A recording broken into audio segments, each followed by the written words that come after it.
It's BudPod 25. And just 25 days to go until a few days before Christmas. 25, That's exciting, isn't it? 25 days before you start your pre-Christmas screams. Which is how everyone in your family knows that Christmas is coming. Glenn's doing his screams on the stairs. Yeah, for one of the weirdest posts I have on my phone. I'll try and... It's something along the lines of, it's a screenshot I took of someone I obviously must have gone to uni with or worked with in some Saturday job years and years ago. Yeah. But they would post the most like shockingly mundane Facebook statuses. And they posted one once which was like, the countdown continues. Just 17 days to go until my 32nd birthday. What? The big 3-2. Oh, and 17. Guys, come on, gather in. It's nearly New Year's Eve. 17. 16. That's so good. That would be a way that, like, I would watch a full Knives Out style film where the detective is trying to figure out, like, but when did this all start? Yeah, and then it's like, it's when he started with 17. Yeah. That's when I knew I could never trust him, and I hated him, and I had to betray him. He did what? He did the New Year's Eve countdown from 17. So you're telling me he said 17, 16, and yeah.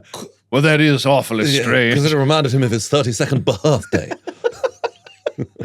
Just 17 days to go to my 32nd birthday. Yeah, you go, that's more than half a month away. Yeah, fuck. That hadn't even occurred to me. That's 30. Fuck you. Double that is 34. Yeah. That's way more than the longest month. Yeah. Fucking hell. Sorry, we're not spending like a 24th of the year, counting down to your 32nd, big one. The 3-2. Yeah. That is a sentence that AI couldn't write. It could if you fucked with it enough. Correct. That was a weird number to count down from. I'll correct that in the future. AI that I've spilled milk on. And it's gone like an old machine. Yeah, okay, yeah. Then it would start saying things like that. I mean, I don't really use ChatGPT, but the worst thing is that it does remember, unless you do delete previous conversations, it remembers stuff from previous conversations. I always delete, because otherwise it's like, are you trying to set up the internet connection to look for more cheese? Or don't combine these. I'll use it for mathematical sums, like trying to work out, how much would you be making per hour if you took on this job, that sort of thing. Yes. I'll use it for that, where I'm like, previously I didn't know what to Google. And it'll be one of those things you look back and go, what the fuck did I used to do back in the day? I don't know what I used to do. You used to open the calculator app and frown and delete and frown. And then go, why can't I see what I've just... I can't be making 0.01 pence per day. In fact, I've got that wrong. And you're going, why can't I copy and paste within the calculator? Yes. It's only one space for writing. Yeah. So... what it will do is it will be like, it would be, it will give you a number. It's 13.7626. So in many ways, it is a bit like Mission Impossible. And you go, no, forget, that was days ago. Days ago, I was looking at if the Mission Impossible film was out on streaming. That was days ago. Ignore that. Good link. Yeah. It talks to me the way celebrities like Tom Cruise apparently talk to runners on film sets, where they learn your name and memorize one thing about you. Yeah. So Glenn is called Glenn and loves Mission Impossible. Yes. And so years later, it would be sort of like, Pierre, good to see you, man. Did your cousin have a nice birthday 18 years ago? Yeah. Great to hear it. Do you still choose the pecan pie option from the dessert truck that isn't there anymore because we were filming in a valley? Do you go back to the valley, Clarice? Yeah. It's such an unsettling skill that works so well on so many people. I've seen someone who I know who I like. Me and a friend of mine both agreed that someone who we knew was like unsettling and that kind of the bad Tom Cruise way. Yeah. And I've seen them get won round by that from the same person. It does, it's magnetic. Just going like, hey, I like your watch. And afterwards they're like, you know what? I think we were wrong about that guy. Blood does sometimes just get on knives. I love it when someone says my name out loud to me. I don't know why. Maybe it's like confirmation of existence. Yeah. Like a but I've been summoned. Yeah. You're like Tinkerbell. I love it when someone says my name in the mirror 5 times. You get to visit their house. And I pop in and go, are we well? They say your name in the mirror 5 times. You appear in the bathroom. They scream, they run away. You get to have a bath. You gotta have some bloody peace. Yeah. Speaking of people being summoned into your home at certain times of year, I told Katie something the other day that made her just go, "Oh, Glenn," and it was that when I was like 5 years old. Oh, God, okay. I was absolutely terrified, petrified of Santa. Okay. Because why? Because he's your first sort of run-in with burglary.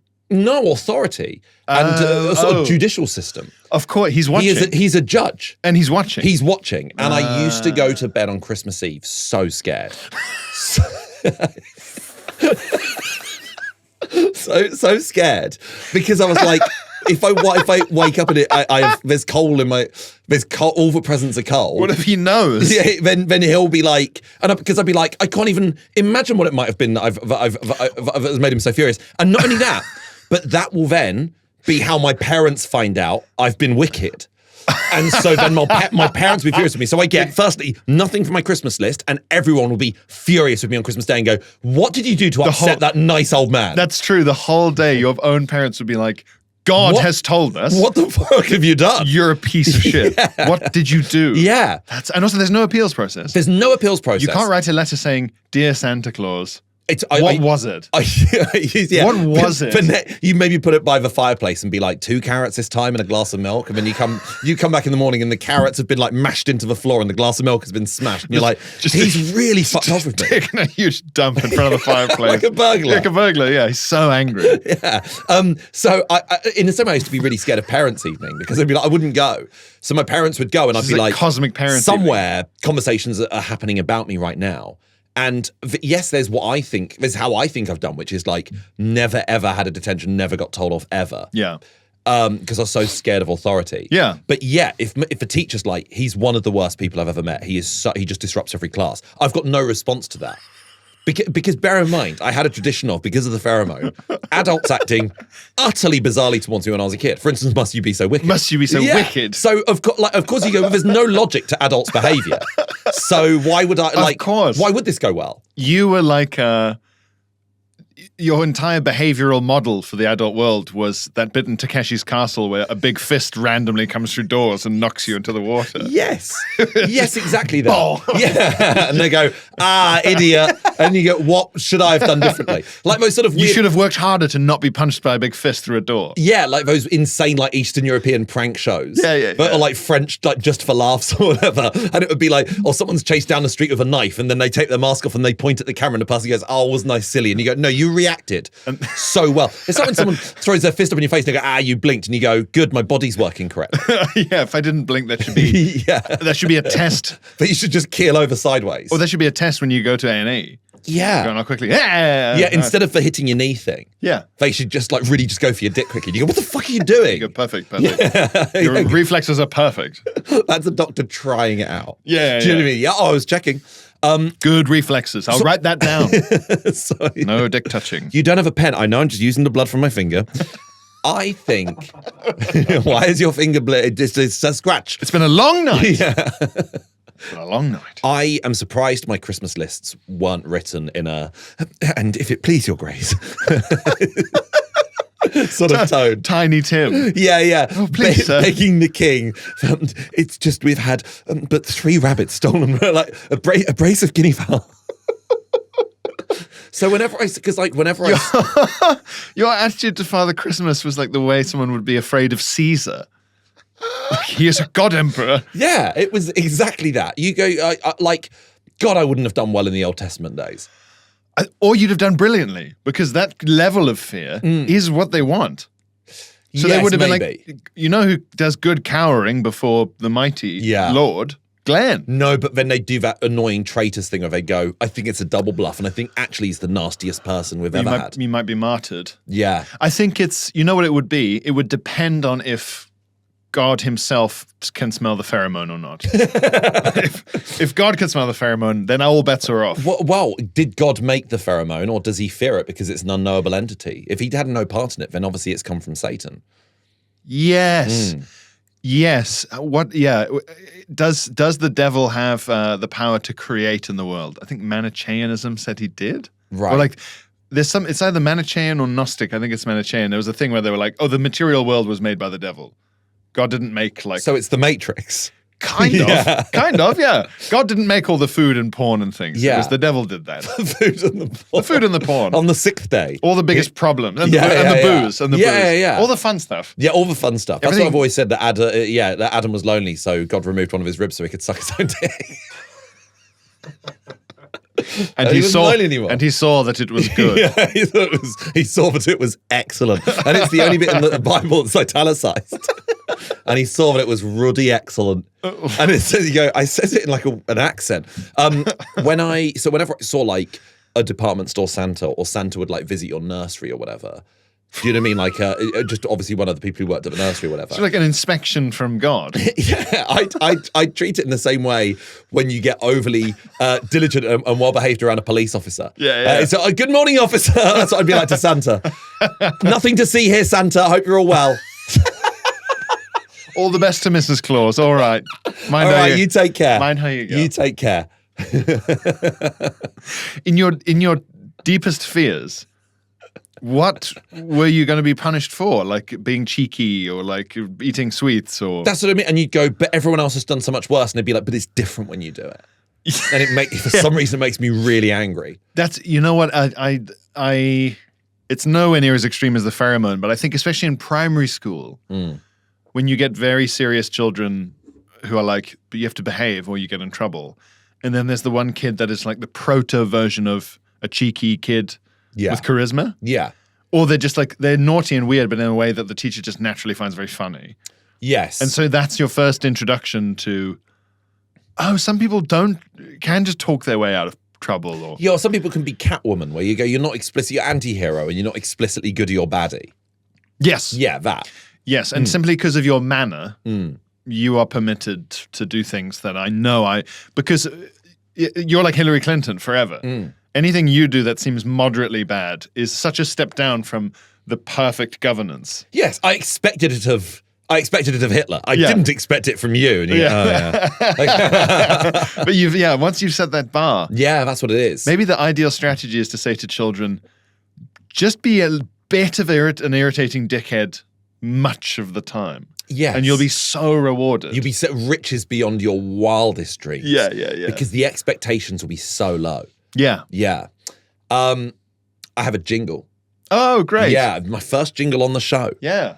Okay, it's this is an advert. I wonder if you can guess what it is before I say the brand. Okay. All right. 1 second. I'm trying to remember the meter and all right, it's we don't enjoy it when you call Samaritans. And it's like, yeah, they don't like, we take any phone call. We don't enjoy it. You have a tendency to bum us out when you ring. That's a good point, actually. If you could say to someone, I know people who volunteered for the Samaritans. Yes. But if you said to them, gosh, what's that like? They would be like, God, I love it. I really enjoy it. You'd be like, yes. You sort of can't say that. In the same way, someone would go like, what's your favorite film? And they go, I fucking love Schindler's List. Yeah, that's my monthly. But it's one of those ones where you can't say just sort of like, that was it, I'd watch it again. Like there's certain films where you go, I wouldn't trust someone who'd watched it. Like I went straight to the cinema and watched it again. I always wonder, it's a tough job to do the graphic design for the Samaritans ads. Well, because it must be really tough to get a casting. Yeah, we thought you looked perfect for it. You look devastated.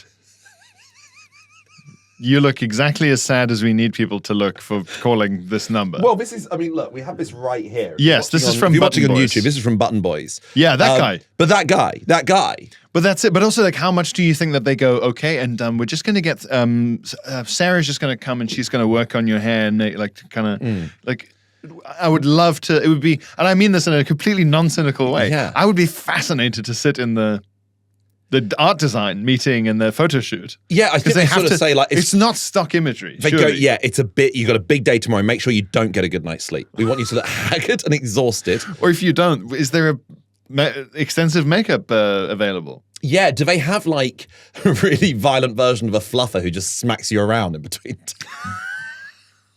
It just tells you the statistics. Yeah. You go, fuck. And then they go, great, stay like that. Yeah. To be fair, if you told me enough depressing statistics, and just like did that thing where they take pictures like kind of every second. Yeah. There'd be one in there where it was where like that. You just looked really sad and Yeah, and like the lighting was just right that it made me have like much bigger bags under my eyes. And stuff. And they'd be like, perfect. We're just going to up the contrast loads on this. We're going to make it really high contrast, high saturation. Have we discussed this before? That are you allowed to do that? Are ITV allowed to do this with a political candidate they don't like? So when it comes round to, okay, it's general election, we've got to be covering the 4 big parties or whatever. Remember.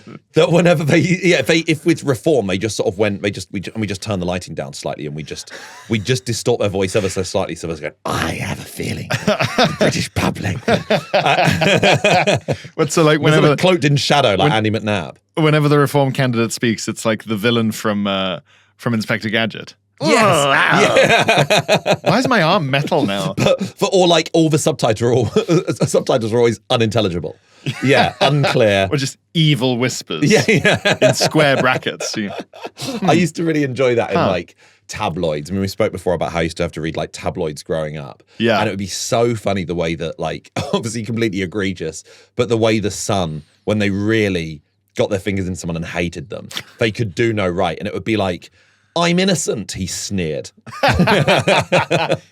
Outside his £1 million house. Yes, they're always including property prices. Came a grovelling apology, and you go, why does that make it not an apology anymore?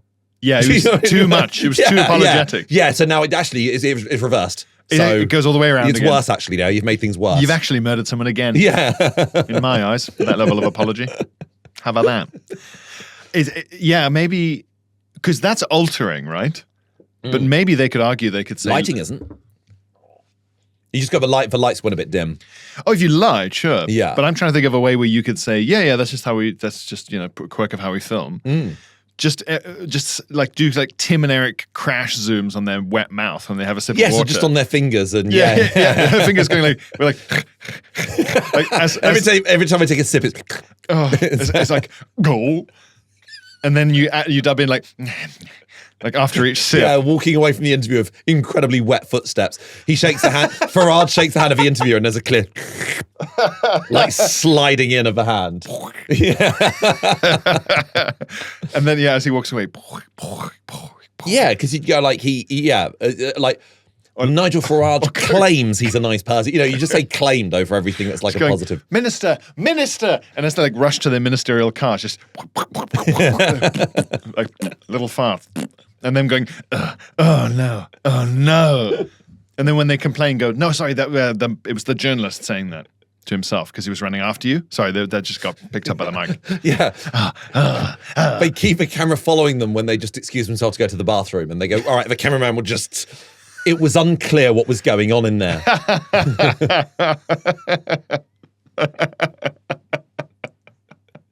There's got to be a loophole. Midway through the interview, he rushed to the bathroom to urgently eject matter. From what end we couldn't say. Yeah, then cuts to presenter outside like on a windy motorway. And it happened right outside this building. It's unclear what went on. We are standing outdoors for a reason. What is it? As cars go past. Yeah, making candidates do their interviews in a really unsettling context. In a warehouse full of dolls. Like, you said it had to be here. I didn't choose this. They're surrounded by doll heads and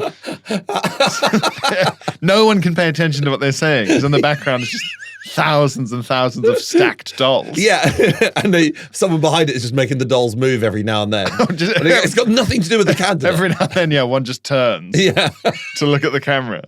The dolls seem to really take to the Reform candidate.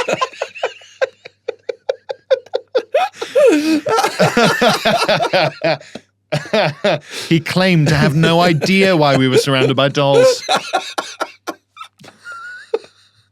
Just so distracting. Why can't you do that? I just think it's so where Ofcom would go, right, there's actually nothing in writing. We don't have a category. We don't have a category this for what hasn't come up before. For what this is. Yeah. It's like when the government tried to figure out what was legal or illegal about memes. Like they're just like, we don't know. This is a new thing. Exactly that. It's the issue with just like super injunctions only being valid for like this country. So obviously, like in the case of the big Ryan Giggs story years ago, where you go, well, actually, as a player for Manchester United, and Manchester United being one of the most international teams, go someone like Hong Kong, there's Manchester United shops. Yeah. Like, of course, that can be reported on in France. So as long as you just have access to, any French newspaper or anything like that, exactly, then you're fine. But I thought it would be funny, and I did, like, when I was training to be a journalist, you usually will have like you have like,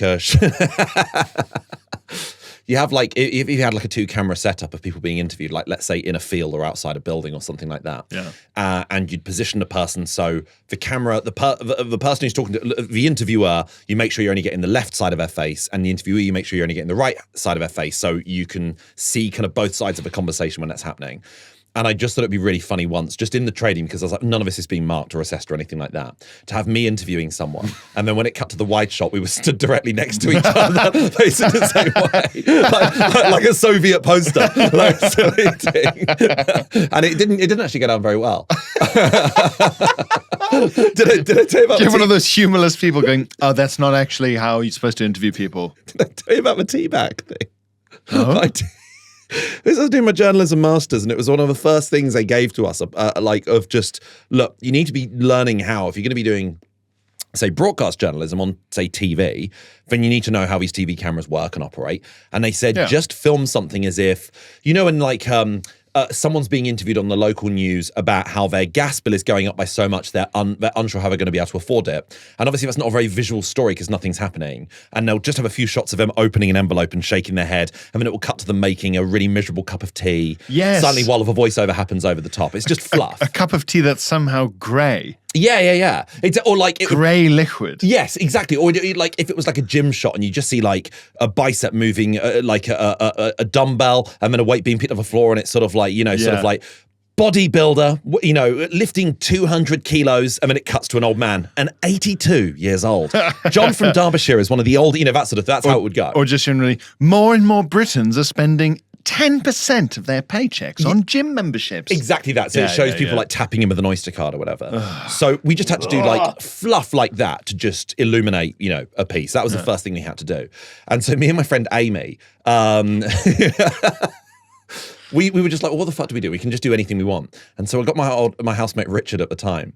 I said, do you mind being in on this? We're just going to film you coming into the kitchen, our student kitchen, and you going to make a cup of tea, and you get you get like the tea bag, and you get the milk out, and then you go to the mug shelf. Instead of looking at the mug shelf, we just cut to your hand patting the empty mug shelf, and there's no mugs. And you realise there's no mugs, and so you boil the kettle anyway, and you put the tea bag in your mouth, and then we'll cut to you just pouring and swirling it around with a teaspoon in your mouth. And we were like crying laughing while we were doing this. And we thought this would be cup good. of tea in mouth.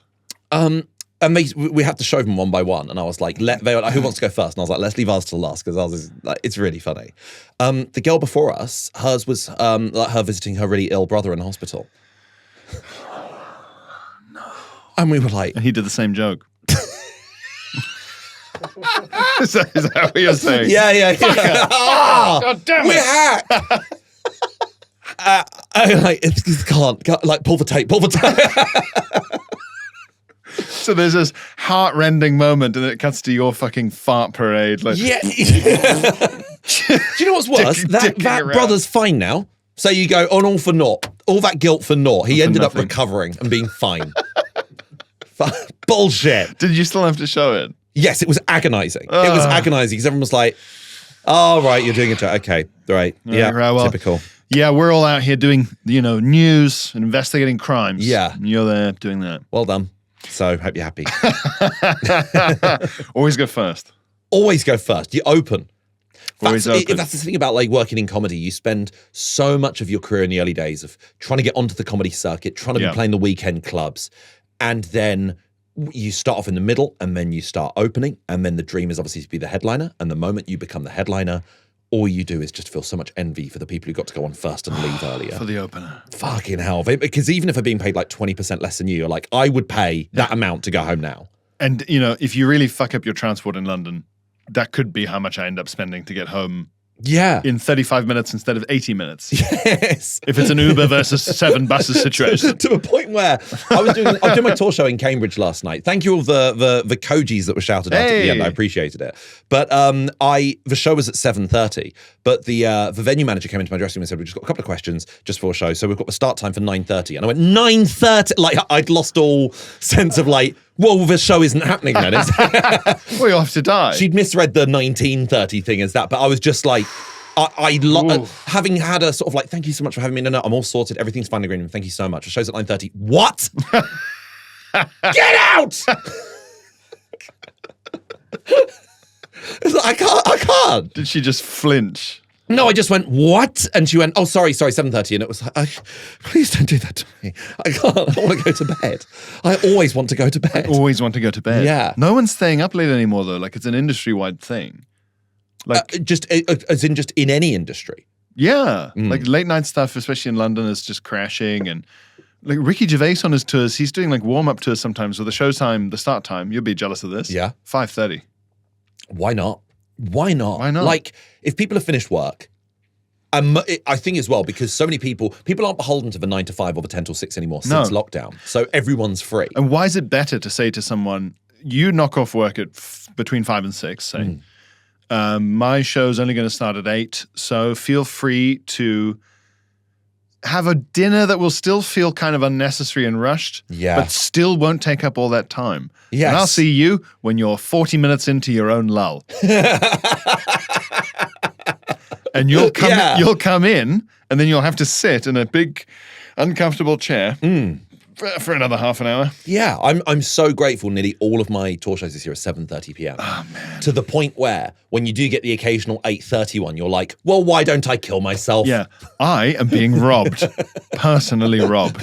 Yes. At knife point. I'm doing daylight savings loads this year for some reason. The clock is going forward. Oh man, but yeah, if you're headlining and also if you're doing like 30, you go, I'm actually doing 50% more time than a 20-minute opener. Not 50% more money. Yeah. It's often, like you say, 15, 20% more money. You just think, I could be home. I could be home. I could be at the only curry house that's still open at this time, which means it's bad. Oh, yeah. Yeah. Oh, yeah. I was disappointed to find that I'm in Sheffield, at the Sheffield City Hall in January. I'm looking forward to gigging in Sheffield because I lived there for many years. But I was dismayed to find that a curry house I used to go to quite a bit as a student, Balti King, has closed down. Balti King used to be open until 5 a.m. Fucking hell. Really? Yeah. Wow. Great. Just brilliant. Obviously, it was like you would have fragments of chicken swimming in a soup. Was what it was. That's what every meal was. It was bad stuff. It was bad stuff. Man. And I was still gutted when I closed down because I was like, yes, you catered for that. You know, it was such a typically crap place in which there's always a framed photo of the manager meeting Vinnie Jones. Vinnie Jones should not be in good shape. Yeah. For how often he's in curry houses meeting managers. Yeah. That Italian restaurant that's close to where we are, that's open till midnight every single night of the week, and it has to be a front. Yeah. It's open till midnight every single night of the week. The place where they always seat us is directly opposite this huge photo of Peter Stringfellow in like a thong. And you can just see the bulge of his dick. Yeah. And you go, this is... I can't. We're seating you next to the visible bellend table. Yes. The helmet table. Yeah. I'd rather be next to the toilet. Is he on the beach? No, he's in a restaurant. He's just like flashing like Mick Jagger or whatever. And you go, they weren't even here. This is a photo you found on the internet. You want to say, do you just like this? To like the Italian restaurant. Yeah. Is this just that you like this? Yes. He's funny. It happened in a restaurant. Yes? So maybe one day it happened here. This is my hope. So you want me to come in and do that, do you? And it's like a speed does. Please. Yes. Please. I will have my phone and we will take the picture. It'll be very nice. And my meal is then free. No. Why? Why would this? Why would this be free? Why would it be free? And he gets really, really angry. Starts threatening you with the 7-foot-long pepper grinder. Yeah. The fucking Indiana Jones wooden idol. Yeah. Pepper grinder. Yeah, whenever someone tells me a story, a really sad story about a disappointing meal they had, I go, you see that? I'm grinding. That's Pepper world's grinder. biggest pepper grinder. What? Is that good or bad? You tell me. I had a weird dream during my A-levels. Yeah. About, when sometimes you're so stressed about something, your dreams stop being imaginative. Yeah. And it's like your subconscious is going, I don't know what else to tell you, man. You're nervous about your exam. I dreamt I failed my exam. Yeah. That I'm going to do soon. But I dreamt in like a German exam, one of the teachers just going round, one of the adjudicators who just sort of march. It's the most militaristic and prison-like. Anything you do in life is a sound of footsteps of a teacher going up and down as you fill in an exam form. But had this weird dream where someone was going around with an enormous pepper grinder going, do you want pepper? And me, yes, just a bit, just on my paper. And it was just smearing all my paper. And then like bowl of Parmesan as well that you could put in your exam. And it'd be like, I don't know if this is helping me get extra marks. What does that mean? Yeah, because the rest of it was like, I get that I'm in an exam hall. I know what this is about. A friend of mine did have a nightmarish situation at university where he had to leave an exam to go to the bathroom. And they were like, well, the person needed to come into the bathroom with him to make sure he wasn't checking notes.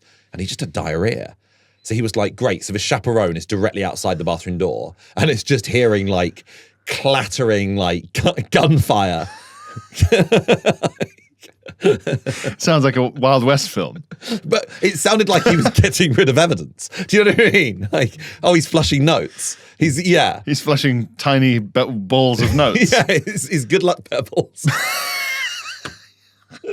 Are you flushing runes? No. That is genuinely, I could have cheated in some of my exams with runes. How about that? How's that for a thought? Yeah, of course. Like I brought my own runes. Fuck. Yeah.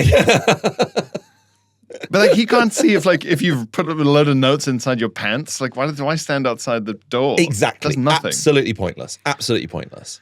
Well, speaking of pointless acts of devilry, let's look at some correspondence.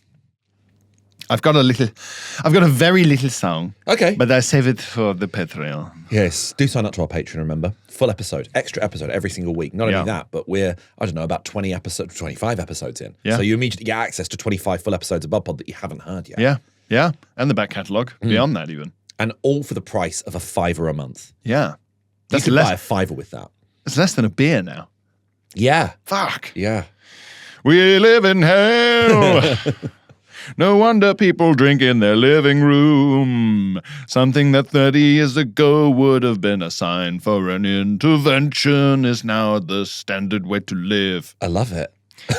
Yeah, but we've been acclimatized to it. Would we have been big pub people back in those 90s, 80s days where it seemed like everyone had to just live at the pub? Because I can communicate with my friends from the comfort of my own home. Yeah, that's true.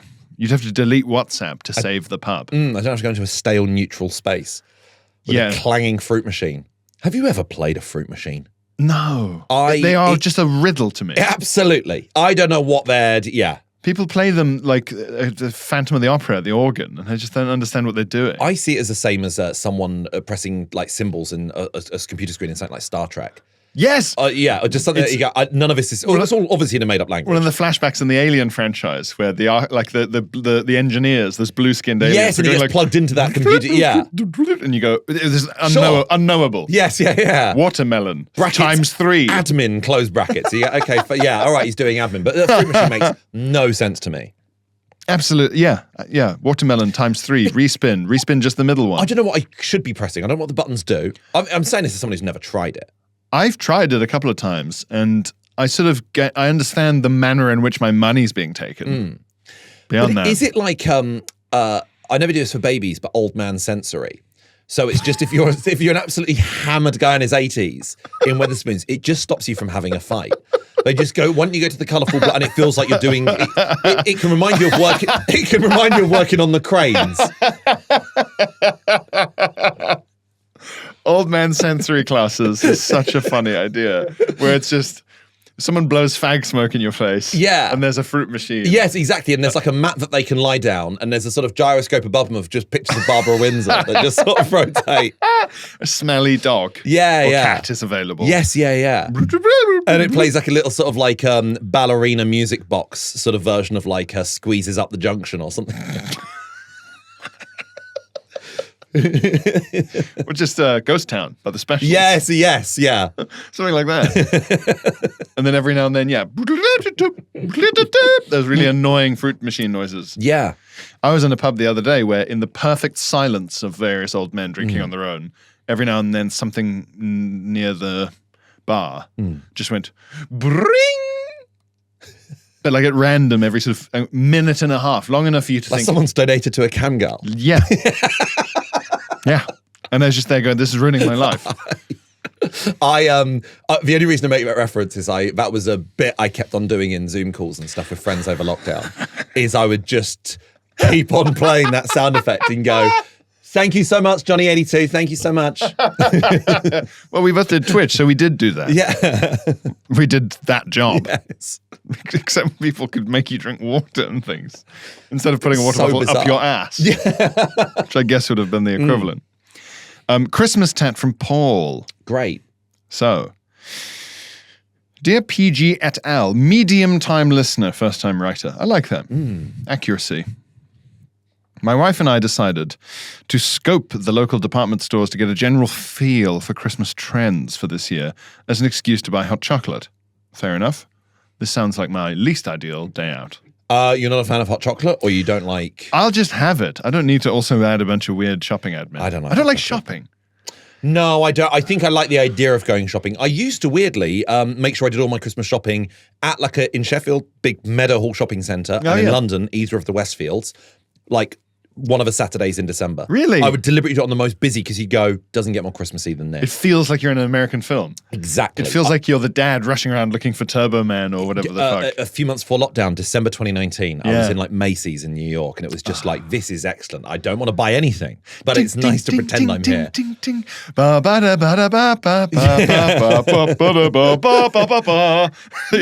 it's just, everyone's just playing Greg. Like, it's just, Good morning, Mr. Moore. From the doorman. That's perfect. Don't talk to me like that again. I'll have you sacked. Don't say my name out loud. No one is supposed to know I live here. Yeah, I've never found inspiration for a gift by just looking around. I'm like, I've never just looked around a shop and been like, what do I think This is perfect. my sister would like? Exactly. You just go, I'm just going to go to Waterstones and look out for the word Grisham. I'm going to buy a book with a silhouette on it. Yeah. I'm going to buy a book with a silhouette on it, and the title and names of the book on the cover, it'll be heavily embossed, but it still is a paperback. Yes. That's the combo. For my mum, which ITV presenter shouldn't but does have an autobiography? Ben Shepherd, perfect. Let's get that. The Life of Ben Shepherd. I imagine it was excellent, and he went through all the standard routes to become a TV presenter. Yes. All normal and fair. So, in one store I passed a shelf full of tacky baubles. One of the baubles said, in an elegant and swooping font, Santa come.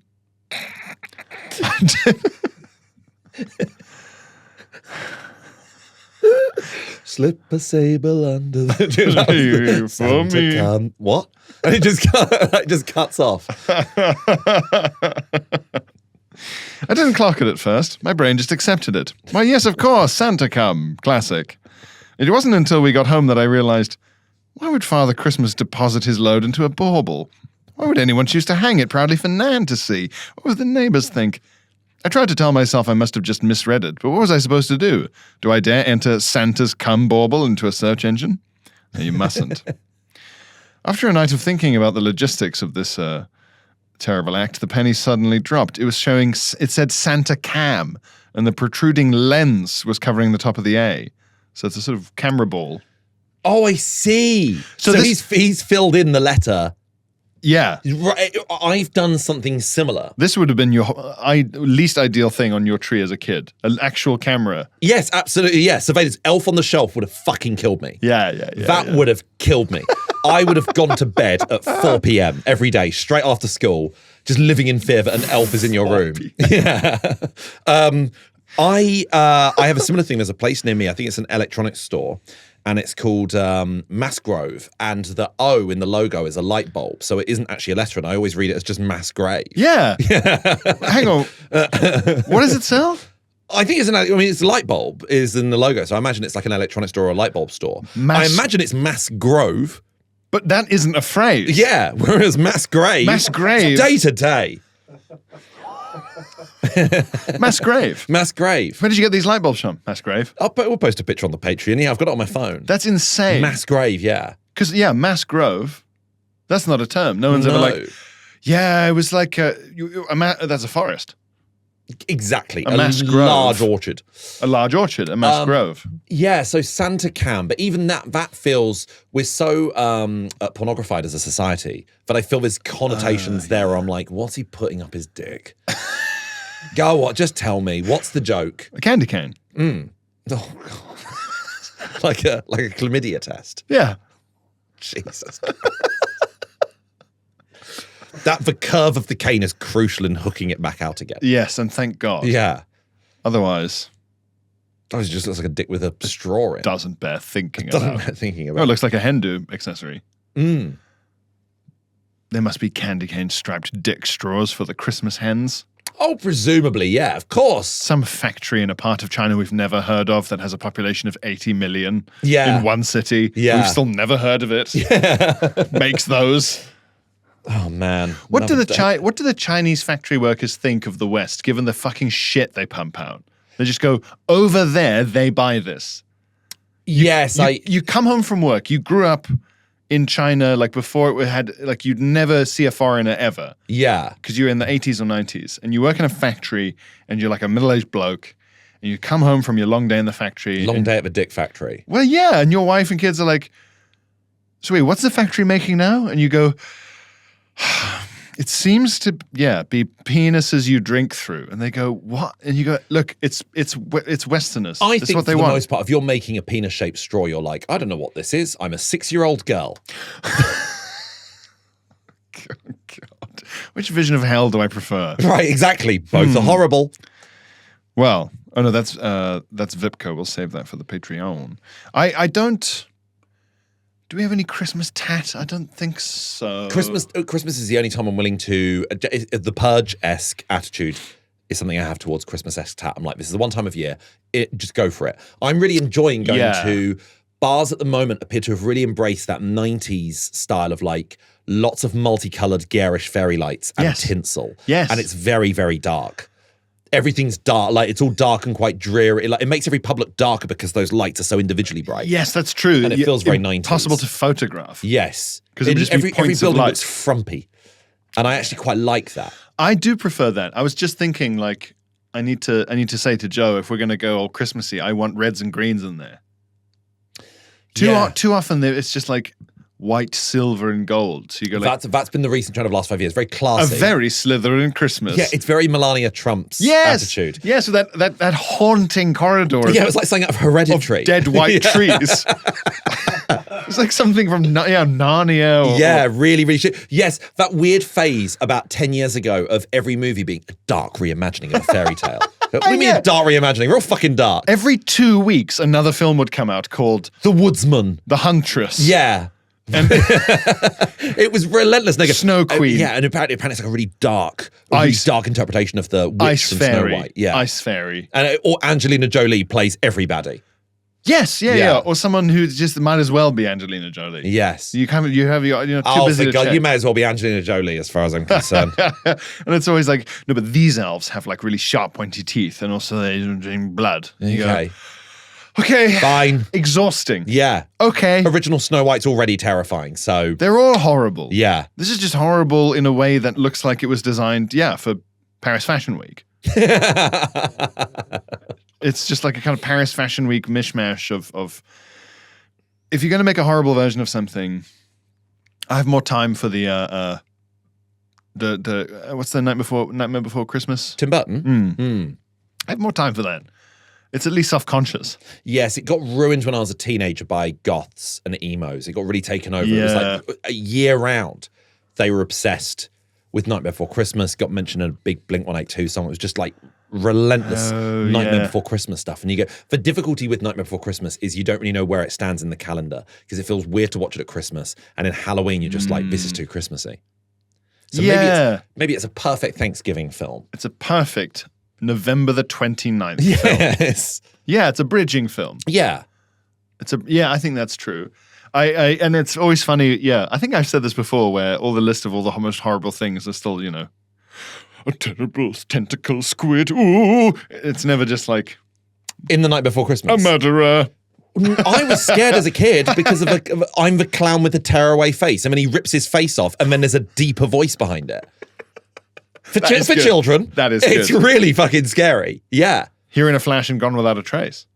Is that what he says? Yeah. The voice was too deep for me to register. You know, like how as you reach a certain age, you stop being able to hear high-pitched sounds? Yes. Yeah, I wonder if it's like as a young kid, you can't hear really low sounds. So like as a 4-year-old, I couldn't hear the Seinfeld theme. Children can't hear the Seinfeld theme tune. So in order to make kids not hang around outside sweet shops, they play those really high-pitched noises. Yes. That only kids can hear. Yes. But in order to make adults not hang around playgrounds, they play the Seinfeld theme tune really loud.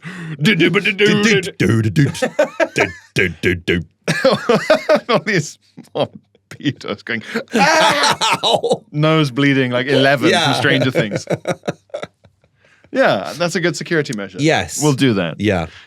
Right, now time for the Patreon, guys. Oh yeah, let's take things over there. Do sign up. You'll get an extra episode a week, a George Pod a month, and the mid-tier of the Patreon, one above the lowest tier, you get a watch-along film a month as well. We've done The Silence of the Lambs. We're going to do The Holiday next. Yes, from Halloween to Christmas. At some point, we'll do a bridging film. Maybe that's... Got to find one for January. Yeah, a classic January film. Yeah. I think there was there's been a couple of New Year's Eve films or New Year's Day films, and you go, don't try to, this isn't going to work. This is not going to work. How dare you? We can't be that easily tricked. Yeah. Enemy at the Gates. There's a January film. It's fucking freezing and miserable. We're not doing consecutive Jude Law films. We're not doing that. Oh, yeah, no. God, no. As if there's a sequel. It's so weird if the mid-tier of the Patreon, and every month we watch a Jude Law film, so remember to sign up. Is there a star you could do that with for like years? Tom Hanks. I think Tom Hanks must have made 30 most films. Hollywood stars are in loads and loads of film. Like every year, most Hollywood stars are in like one big film that they want to be in. No, one big film they have to be in, and then one little indie film that they kind of want to be in. Yeah. There's Once a month we watch a Jude Law film. Yeah. For however long it takes for him to start making them, or for us to catch up. February is Sky Captain and The World of Tomorrow, followed very closely by Closer. We're really looking forward to it.